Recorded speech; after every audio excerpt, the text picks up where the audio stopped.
परम आदरणीय प्रधानमंत्री जी, माननीय मंत्रीगण, डॉक्टर पी.टी. उषा, आज हमारे पेरिस ओलंपिक्स में भाग लेने वाले सारे एथलीट्स आपके साथ वार्ता करने के लिए आए हैं। सर से मार्गदर्शन की अपेक्षा करते हैं। लगभग 98 लोग ऑनलाइन जुड़े हुए हैं सर, क्योंकि उनकी विदेश में ट्रेनिंग चल रही है, देश के दूसरे केंद्रों में ट्रेनिंग चल रही है और आने वाले कुछ दिनों में आप सभी लोग पेरिस के लिए रवाना होंगे। मैं अनुरोध करती हूँ सर से कि कृपया सबको मार्गदर्शन करें, प्रोत्साहन करें। धन्यवाद सर। आप सबका स्वागत है और जो साथी सब ऑनलाइन जुड़े हैं उनका भी स्वागत है। साथियों, मैं आज तो ज़्यादा समय नहीं लेता हूँ आपका, क्योंकि वो आप जाने के मूड में होंगे और जीतने के मूड में होंगे और मैं आपका जीत करके वापस आओगे तब स्वागत करने के मूड में हूँ। और इसलिए वैसे मेरी कोशिश रहती है कि खेल जगत से जुड़े हमारे देश के जो सितारे हैं उनसे मिलता रहूं, नई चीज़ें जानता रहूं, उनके प्रयासों को समझता रहूं और सरकार के नाते अगर व्यवस्था में कुछ बदलाव लाना है, कुछ प्रयास बढ़ाने हैं तो इस दिशा में कुछ काम करता रहूं।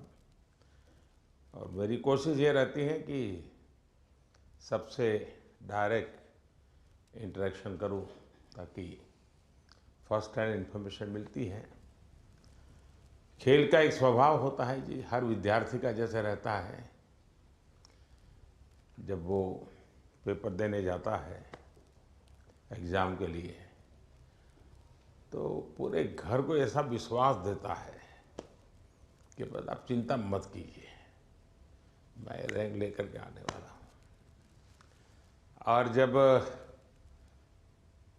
उसको तो पता चल जाता है एग्जामिनेशन में कि क्या हो रहा है, क्या कर पाएगा, ठीक गया नहीं गया, तो निकलते ही शुरू कर देता है। पंखे की आवाज़ बहुत आ रही थी, खिड़की खुली थी तो मज़ा नहीं आ रहा था, टीचर बार बार मेरी तरफ देखते थे। तो आपने देखे होंगे ऐसे स्टूडेंट्स, उनके पास बहुत सारे बहाने होते हैं और हमेशा वो परिस्थितियों को दोष देते हैं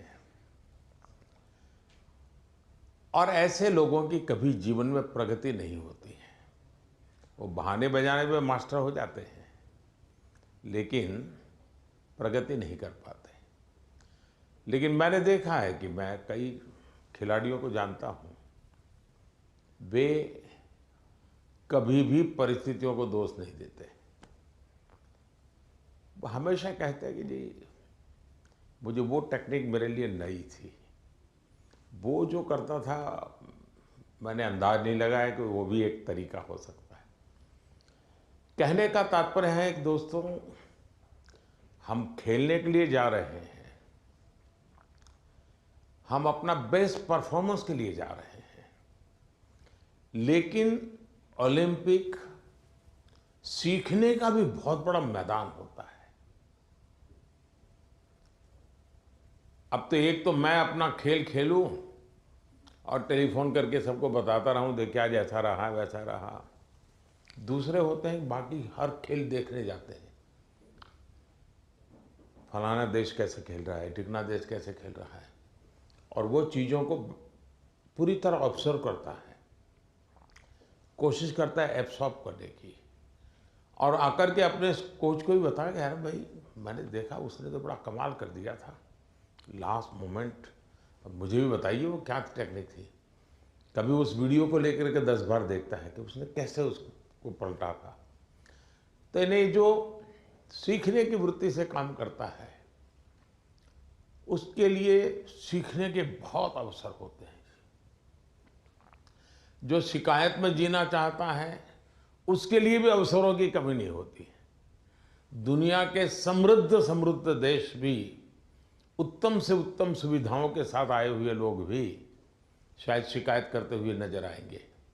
और हमारे जैसे देश के लोग जाते हैं, कई कठिनाइयाँ होती हैं, बहुत सी असुविधाएं होती हैं, लेकिन दिल में उसके मन में रहता है मेरा देश, मेरा तिरंगा झंडा। और इसलिए वो कठिनाइयों को, असुविधाओं को बिल्कुल साइड में रखता है, वो अपने मिशन के लिए लग जाता है। और इसलिए साथियों, मुझे पक्का विश्वास है कि इस बार भी खेल के मैदान में आप भारत का नाम रोशन करके आएंगे। जो पहली बार जा रहे हैं, जिनको ओलंपिक में जाने का पहला मौका मिल रहा है, ऐसे कौन कौन है? अच्छा, बेटियों की संख्या ज़्यादा है, पहलवानों की संख्या ज़्यादा है? अच्छा, जो पहली बार जा रहे हैं उनके मन में क्या चल रहा है, मैं ज़रा सुनना चाहूँगा, आप क्या सोच रहे हैं? आप में से कोई भी बताए। हाँ बताइए, आप कुछ कहना चाहती हो ना? ये पीछे, हाँ हाँ बताइए।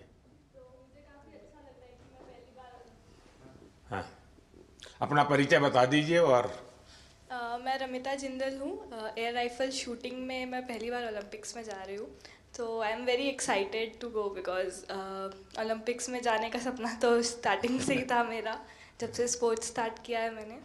तो मुझे काफ़ी एक्साइटमेंट भी है और साथ में मोटिवेशन भी है काफ़ी कि देश के लिए मैं कुछ अच्छा करके आऊँ वहाँ।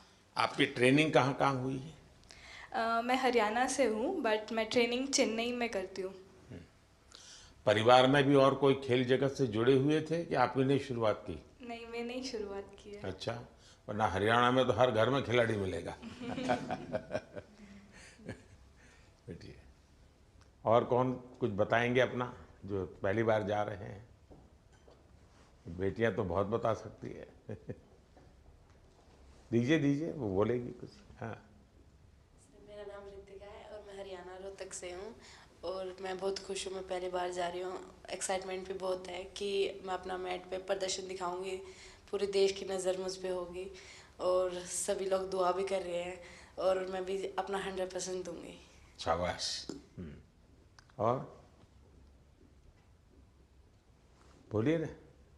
हाँ दीजिए। आप संकोच कर रही है, बोलना है, आपको बॉडी लैंग्वेज कह रही है। मेरा नाम अंतिम पंगाड़ है और मैं 53 केजी में रेसलिंग करती हूँ। मैं अभी 19 साल की हूँ और मैं ओलंपिक खेलने जाऊँगी। बहुत खुशी है मुझे कि भाई अभी तक ओलंपिक में सिर्फ कुश्ती में एक ही मेडल आया लड़के का, और वो भी ब्रॉन्ज आया, तो मैं चाहती हूँ मैं इससे भी अच्छा मेडल लेके आऊँ। शाबाश। अच्छा, आप में से 18 से भी कम उम्र के कौन कौन है जिनकी एज 18 से कम है? एक, हाँ बताइए बेटा। Hi, I'm Dinidhi Desingu. I'm 14 years old. I'm from Kerala, but I represent Karnataka generally. I am really excited to go to the Olympics this year as being a part of Team India. It's a great honor and a great privilege that I got to be a part with such an amazing team this year. I know that it's just the start of my journey, and I know that there's a long, long way to go for me and for all of us over here. I hope that we all make our country proud, and I hope that we come back with great achievements and lifetime goals. Wish all the best. अच्छा, जो लोग 3 बार से ज़्यादा बार Olympic में गए हैं, ऐसे कौन कौन है? More than 3 times. हाँ, जरा उनसे सुनेंगे। हाँ, मोर देन 3 टाइम्स। हाँ बताइए। हाँ कहिए, झारखंड वालों को तो छूट है कुछ भी बोलने की। नमस्ते सर, मेरा नाम दीपिका कुमारी है, मैं आरजी को रिप्रेजेंट करती हूँ। सर बहुत खुशी है और कि ये चौथा ओलंपिक है मेरा और मैं बहुत एक्साइटेड हूँ और ये काफ़ी एक्सपीरियंस है, तो मैं उस एक्सपीरियंस को चाहूँगी कि उस एक्सपीरियंस को यूज़ करूँ और उसी जोश और उसी कॉन्फिडेंट के साथ रिप्रेजेंट करूँ और अपना 200% दूँ। Thank you sir. अच्छा, आप जो यहाँ नए खिलाड़ी पहली बार जा रहे हैं, उनके लिए क्या संदेश देगी,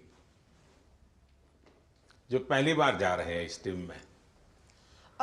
सर मैं बोलूँगी कि डेफिनेटली कि एक्साइटमेंट बहुत ज़्यादा होता है, बट मैं उनको बोलूँगी कि उस चकाचौंध में वो ना घुसे, जितना हो सके वो खुद पे फोकस करें और इंजॉय करें, पर पूरे फोकस के साथ, पूरे सेल्फ कॉन्फिडेंस के साथ। और मैं ये बोलूँगी कि मेडल जीतना है, उसके पीछे ना भागे, वो परफॉर्म करे, अच्छा परफॉर्म करे ताकि मेडल उनके पास आए। अब 3 बार आप हुआ आई, पहली बार गई, उसमें कुछ सीखा होगा, कुछ आपने आकर के उसको प्रैक्टिस किया होगा। दूसरी बार गई, कुछ और सीखा होगा। मैं जान सकता हूं कि आपने ऐसा कौन सी चीज़ें नई एडॉप्ट की जिसके कारण आपका कॉन्फिडेंस भी बढ़ा है और आपको लगता है कि आप देश को कुछ दे पाओगे? या ऐसा तो नहीं कि रूटीन जो प्रैक्टिस करती थी वही करते, क्योंकि ज़्यादातर मैंने देखा है, जैसे मैं योगा वगैरह करने की आदी हूँ, तो मैं समझ देता हूँ मेरे लिए। लेकिन मैंने देखा है कि जो एक रिदम बन जाती है, जाते ही जिससे शुरू करता हूँ वही से एकदम से शुरू हो जाता है। फिर मैं थोड़ा कॉन्शियस होकर कह रहा आज ये 2 छोड़ो, 2 नई चीज़ें करूँ, तो थोड़ा मुझे वैसा हर एक का आदत हो जाती है कि वो अपनी जो पुरानी हैबिट है उसी प्रकार से एक्ट करता रहता है और उसको लगता है मैंने कर लिया। आपकी स्थिति क्या है? सर, जो पुरानी अच्छी आदत है उसको कंटिन्यू करते हैं, और जैसे लास्ट टाइम कोई भी मैच से अगर हम हारते हैं तो उससे सीखते हैं, और प्रैक्टिस में आके वो गलती ना करें, उसको हम हर दिन रिपीट करते हैं ताकि वो हमारे आदत में उतर आए, जो अच्छी आदत है वो उतर आए, और वही चीज़ हम कंटिन्यू करने की कोशिश करते हैं। कभी कभी बुरी आदत भी तो आदत बन जाती है, शरीर का हिस्सा बन जाती है। सर, होता है ऐसा, बहुत बार होता है कि बुरी आदत लग जाती है, बट हम खुद को बात करते हैं खुद से और रिमाइंड कराते हैं कि ये चीज़ें हमको कैसे कन्वर्ट करनी है अच्छी चीज़ों में। और कौन है जो 3 बार जा कर के आए हैं? नमस्ते सर, मैं पूअम्मा एमआर एथलेटिक्स से हूँ। 2008 में जब मैं ओलंपिक्स गई थी तो मैं 18 ईयर्स थी, तो मैं रिजर्व में थी सर। देन 2016 में हम लोग टीम में भागे थे, तो 2002 के बाद हम लोग फाइनल में नहीं आया, तो this time we want to create a national record and come into the finals. चलिए, with so confidence. Thank you. Sure. ये जो बाहर जो है हमारे साथ ऑनलाइन जुड़े हैं, वे भी कुछ अपना अनुभव शेयर करना चाहते हैं तो अच्छा लगेगा सब खिलाड़ियों को। कौन बताना चाहता है? हाथ ऊपर करके शुरू कर दीजिए। नमस्कार सर। नमस्ते। मैं पीवी सिंधु। सर, मेरा अभी 3rd ओलंपिक्स में जा रही हूँ सर। तो फर्स्ट ओलंपिक्स में 2016 में सिल्वर लेके आई थी, और 2020 टोक्यो में ब्रॉन्ज लेके आई थी। तो इस बार I hope I change the colour sir, and I hope I come back with a medal. Obviously अभी बहुत एक्सपीरियंस से जा रही हूँ, but definitely it's not going to be easy, but I will try my best and hoping for another medal sir. Yeah. ये जो नए खिलाड़ी आ रहे हैं उनके लिए क्या कहोगी? बस फर्स्टली मैं बस ये कहती हूँ कि I wish them all the very best. बहुत लोग ये सोचते कि ओलंपिक्स है कैसा खेलना, और प्रेशर भी बहुत रहता है, और कुछ लोगों को ये रहता है कि वो एक्साइटमेंट रहता है कि you know it's our first Olympics and we want to go to the Olympics. But I just want to say that you know it is like any other tournament. It's just that हम focus करना है, और we have to have that belief in ourselves that we can do it. And definitely सब लोग hard work कर रहे हैं, तो I wish them that they give their 100%, not think that it is some different tournament and it is going to be hard. But I just want to tell them that it is like any other tournament, and I want them to give their 100%. चलिए, बहुत pressure तो शुभकामनाएं। सब लोग सब। Thank you sir, thank you. और कौन कोई है जो बाहर से बात करना चाहेंगे? नमस्ते सर। नमस्ते मैं जी। प्रियंका गोस्वामी। नमस्ते जी। तुम्हारे बाल कृष्ण कहाँ है? सर मेरे पास ही है, यहीं पे स्विट्जरलैंड में। तो इस बार भी बाल कृष्ण को लेके जा रही हो ना? हाँ जी सर, ओलंपिक्स उनका भी दूसरा ओलंपिक्स है। सबसे पहले तो सर आपको बधाई हो कि आप तीसरी बार प्रधानमंत्री बने हैं और हमें सभी खिलाड़ियों को आपसे दोबारा से बात करने का और मिलने का मौका मिला है। Thank you. और सर जैसा कि दूसरा ओलंपिक्स है और मैं 3 महीने से ऑस्ट्रेलिया में ट्रेनिंग कर रही थी सरकार की तरफ से और अभी स्विट्जरलैंड में ट्रेनिंग कर रही हूँ टॉप्स की तरफ से, तो काफ़ी सपोर्ट मिल रहा है हमें गवर्नमेंट की तरफ से कि हम दूसरे देश में जाके अपनी प्रैक्टिस कर रहे हैं। तो आई होप कि सभी प्लेयर्स ओलंपिक्स में अपना बेस्ट देंगे और अच्छा रिजल्ट देंगे और ज़्यादा से ज़्यादा मेडल जीतेंगे। अच्छा, आपकी एक शिकायत रहती थी कि तुम्हारा खेल ऐसा है कोई देखने वाला नहीं होता है। तुम तो प्रैक्टिस कर रही थी, तुम्हें तो कोई होता देखने वाला। हाँ सर, विदेशों में तो इस खेल को भी मतलब उतनी ही अहमियत दी जाती है जितनी कि और खेलों में दी जाती है, तो अपने देश में थोड़ा सा कम था, लेकिन जब से आप भी उसको इनक्रेज कर रहे हो कि सब देखो, इस हर खिलाड़ी के लिए आप बोलते हैं, तो हमारे देश में भी बहुत लोग अभी खेल को देख रहे हैं और काफी बढ़ावा मिल रहा है खिलाड़ी को और हमें भी सपोर्ट मिलता है कि कोई देखता है हमारा इवेंट कि हाँ सब बैठ के देख रहे हैं, तो हमें भी और मोटिवेशन आता है कि अच्छा करना है। चलिए, बहुत बहुत बधाई आपको। और कौन है वहाँ से कोई बात करना चाहेगा? सर नमस्कार सर। नमस्कार। मैं निखत बोल रही हूँ सर। मैं बॉक्सिंग में 50 कैटेगरी में इंडिया को रिप्रेजेंट करने जा रही हूँ ओलंपिक्स में, और ये मेरा पहला ओलंपिक्स है और मैं बहुत एक्साइटेड हूँ। एट द सेम टाइम अपने आप को फोकस रख रही हूँ क्योंकि पूरे देशवासियों का मेरे ऊपर एक्सपेक्टेशंस है, तो मैं उनकी उम्मीदों पे खड़े उतरना चाहती हूँ और अपने देश का नाम रोशन करके वापस लौटना चाहूँगी। बहुत बहुत शुभकामनाएं। नीरज कुछ कह रहे थे? हाँ नमस्ते नीरज। सर। नमस्ते भैया। कैसे हो सर? मैं वैसा ही हूँ।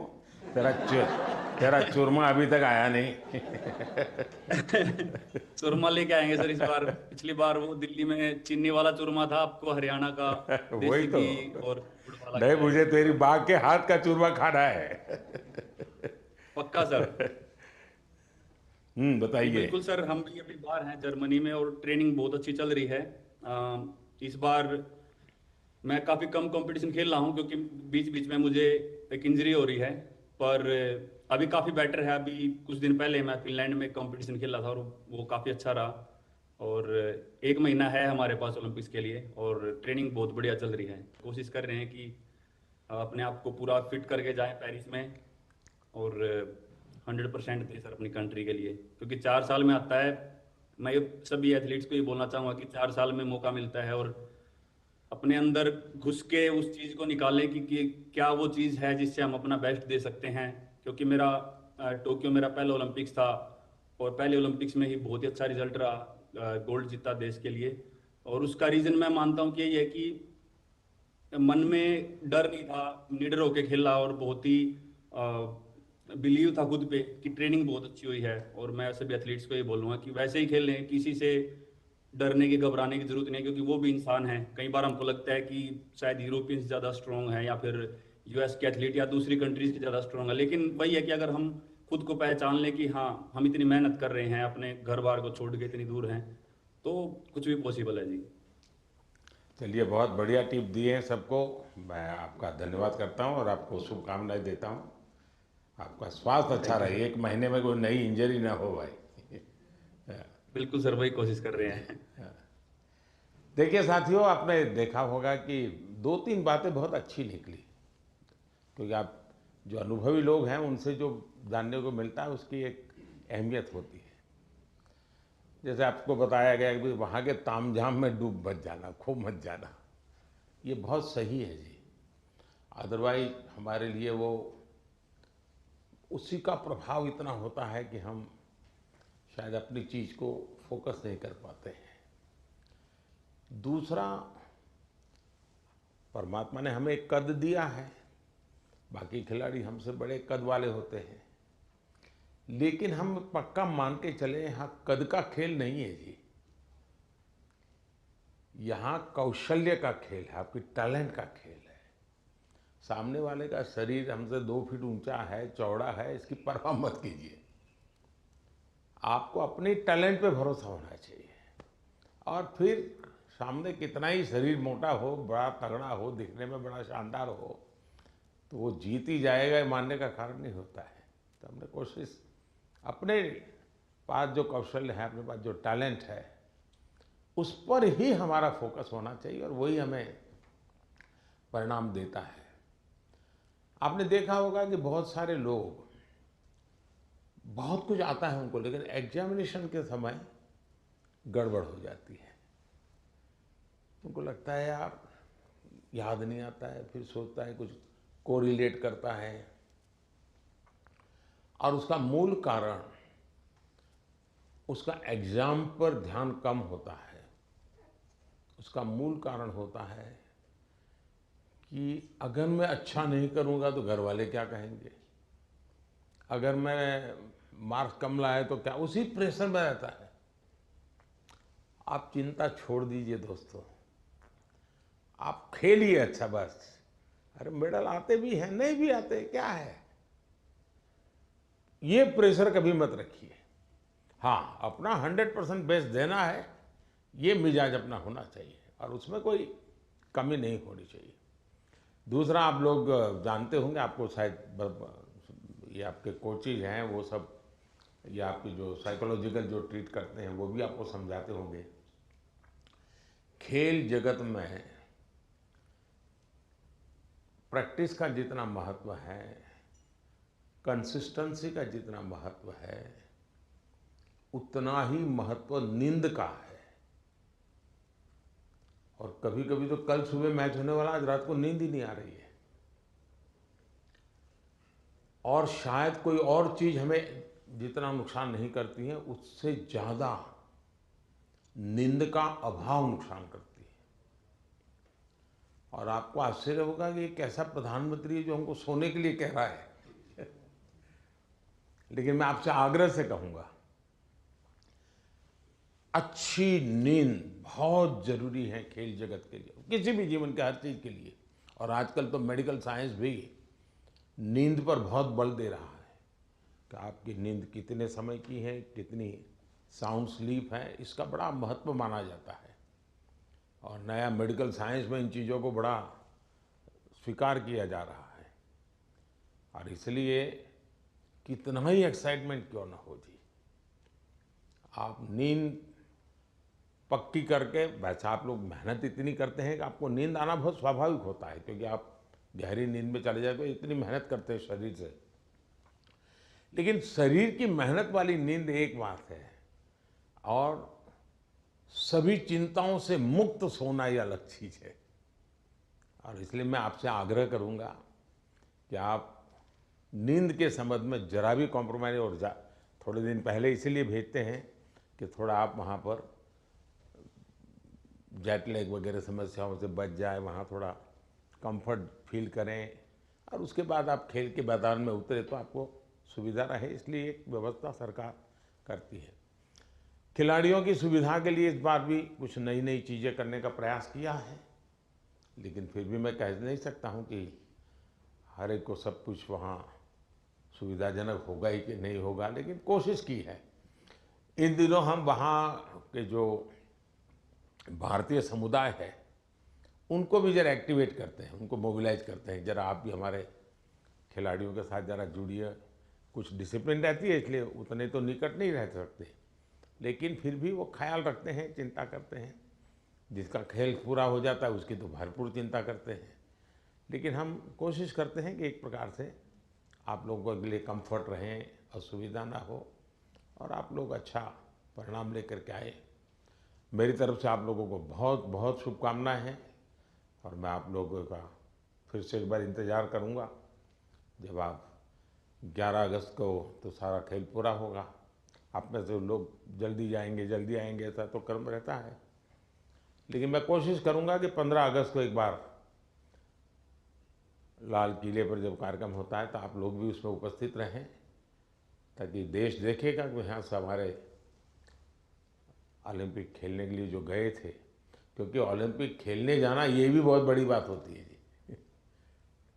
खेल में क्या करके आते हैं वो तो उसमें 4 चांद लगा देता है, लेकिन देश के अंदर इतना सारा खेल जगत के लोगों का होने के बाद आप में से खेलो इंडिया से निकल कर के खिलाड़ी बने ऐसे कितने हैं? अच्छा, ये भी काफ़ी लोग हैं। तो आपका क्या कैसा कौन सा खेल रहा क्या है, बता दीजिए जरा। हेलो सर, मैं सिफ्त हूँ और मैं शूटिंग करती हूँ। तो खेलो इंडिया ने मुझे काफ़ी हेल्प की है, क्योंकि दिल्ली में ट्रेनिंग करके और उस टीम में आके जो भी मेरा रिजल्ट आया तो खेलो इंडिया के कारण ही आया। चलिए, अच्छी शुरुआत है। हाँ जी। आपका? नमस्ते सर, मेरा नाम मनु भाकर है। मैं शूटिंग में ही अभी दूसरा ओलंपिक मेरी इंडिया को रिप्रेजेंट करूँगी। 2018 में जो फर्स्ट एडिशन था खेलो इंडिया स्कूल गेम्स का, उसमें मैंने नेशनल रिकॉर्ड के साथ गोल्ड मेडल जीता था। और वहीं से उसके बाद मैं टॉप्स के कोर ग्रुप में आ गई थी। और तब से बस यही था कि इंडिया की जर्सी चाहिए और इंडिया के लिए खेलना है। और खेलो इंडिया एक ऐसा प्लेटफॉर्म था जो बहुत सारे लोगों को उसने एक मार्गदर्शन दिया है। और आई थिंक वहाँ से काफ़ी सारे एथलीट्स ऐसे हैं जो आज मैं अपनी टीम में देखती हूँ, मेरे साथ भी खेलते हैं और मेरे से जूनियर भी हैं जो खेलो इंडिया से आए हैं। और उसकी एक बड़ी स्टेप होती है टॉप्स, जो मुझे 2018 से ही उसका सपोर्ट मिला है। और मैं बहुत ही शुक्रगुजार हूँ कि इनकी सपोर्ट की वजह से जो एक खिलाड़ी की छोटी छोटी समस्याएं होती हैं वो उनका हल निकाल देते हैं। तो आई थिंक बहुत मेजर रोल प्ले किया है मेरे लिए तो खेलो इंडिया ने और टॉप्स ने। सो जी सर, जो आज मैं यहाँ हूँ मैं उसके काफ़ी हद तक उसका सहारा रहा है। जी शुक्रिया सर। चलिए, बहुत शुभकामनाएं आपको। और कोई हैं जो कुछ कहना चाहते हैं? आप अपने हिसाब से कुछ बात बताना चाहते हैं? हाँ, नमस्कार सर, मैं हरमनप्रीत सिंह हूँ हॉकी टीम से। तो सर, लास्ट टाइम जो हमने ओलंपिक में ब्रॉन्ज मेडल जीता था 41 ईयर्स के बाद, तो वो बहुत हमारे लिए प्राउड मोमेंट थी। एंड क्योंकि हॉकी की जो हिस्ट्री है वो बहुत बड़ी रही है एंड इस बार कोशिश बहुत अच्छी चल रही है। एंड फैसिलिटीज़ की बात करूँ, सब दिख रहे हैं। हाँ जी। आपकी टोली। तो फैसिलिटी सर, हम बेंगलोर साई में रहते हैं तो one of the best facilities हमें मिल रही हैं। जैसे आपने रिकवरी के बारे में बोला, स्लीप के बारे में बोला, और वहाँ पे जो हमारा रिकवरी का है, फूड से लेकर सारा कुछ सर बहुत अच्छा मिल रहा है हमें। और इस बार भी हम पूरी अपनी मेहनत कर रहे हैं एंड टीम हमारी जो है बहुत स्ट्रांग है। तो उम्मीद करते हैं सर इस बार और बेहतर करें और देश के लिए मेडल लेके आएँ सर। शायद किसी एक खेल पर सबसे ज़्यादा देश का प्रेशर है तो हॉकी पर होता है, क्योंकि देश के सब लोग मानते हैं तो हमारा खेल है, हम कैसे पीछे रह गए। सबसे ज़्यादा प्रेशर रहता है हॉकी के खिलाड़ियों पर, क्योंकि देश का हर बच्चा ये मानता है ये तो हमारा खेल है, ये हम कैसे हार सकते हैं। बाकियों में तो कहते हैं हाँ भाई चलो हमारे लोगों ने कोशिश की, प्रयास किया, निकाल रहे हैं। ये हॉकी के विषय में कॉम्प्रोमाइज़ नहीं करते और इसलिए उनको मेहनत भी ज़्यादा करनी पड़ती है। लेकिन मेरी शुभकामना है, मुझे आप पक्का करके लाओगे, मुझे पूरा भरोसा है जी। Thank you sir, thank you. चलिए साहब, मैं आपसे यही कहूँगा कि ये देश के लिए कुछ कर गुजरने का एक अवसर होता है। आपने अपनी तपस्या से इस स्थान तक पहुँचे हैं, अब आपके लिए अवसर है देश को कुछ देने का। और देश को देने के लिए खुद का बेस्ट खेल के मैदान में देना पड़ता है। जो खेल के मैदान में खुद का बेस्ट देता है वो देश के लिए गौरव लेकर के आता है। और मुझे पक्का विश्वास है कि हमारे सभी साथी इस बार पुराने सारे रिकॉर्ड तोड़ करके आएंगे। इस बार भारत की कोशिश है कि हम 2036 में ओलंपिक की मेजबानी हमारे देश में करें। उससे भी एक बड़ा माहौल बनता है कि हमारी दिशा में हम प्रयास कर रहे हैं और हो सकता है शायद अभी तैयारियां इंफ्रास्ट्रक्चर के लिए जो चाहिए उस पर काम काफ़ी चल रहा है।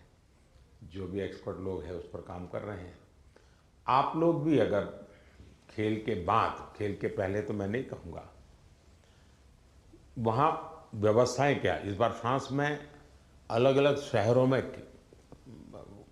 ओलंपिक हो रहा है और एक तो पूरा बहुत दूर एक आइलैंड पे हो रहा है, तो एक अलग प्रकार का ही वहाँ माहौल रहेगा।